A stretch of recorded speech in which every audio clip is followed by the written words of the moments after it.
रतनबाई शिलोत्री, शोभना समर्थ यांचा अभिनयाचा वारसा पुढे नेणारी अभिनेत्री म्हणजे अभिनेत्री नूतन. पहिली मिस इंडिया ते सर्वात जास्त 5 फिल्मफेअर पुरस्कार मिळवणाऱ्या या अभिनेत्रीचा जन्म 4 जून 1936 कवी कुमार सेन समर्थ आणि शोभना समर्थ या दाम्पत्याच्या पोटी झाला. वयाच्या 14व्या वर्षी त्यांनी 1950 सालच्या हमारी बेटी या चित्रपटामधून आपल्या अभिनय क्षेत्रात त्यांनी पदार्पण केलं.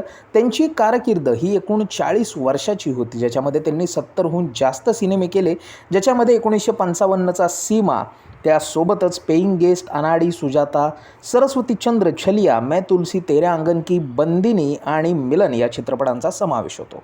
11 ऑक्टोबर 1959 रोजी त्यांचा रजनीश बहल या इंडियन नेव्हीमधल्या कॅप्टनसोबत विवाह झाला, ज्यानंतर त्यांचे पुत्र मोहनीश बहल हे देखील या चित्रपटसृष्टीमध्ये मोठे अभिनेते म्हणून ओळखले जाऊ लागले आणि मात्र वयाच्या 54व्या वर्षी 21 फेब्रुवारी 1991 साली त्यांचं कॅन्सरने निधन झालं. तुम्हाला ही माहिती कशी वाटली आम्हाला आवर्जून सांगा आणि अशीच माहिती नियमित मिळवण्यासाठी पाहत रहा 1 मिनिट बायोग्राफीज बाय फिल्मी बुडबक. धन्यवाद.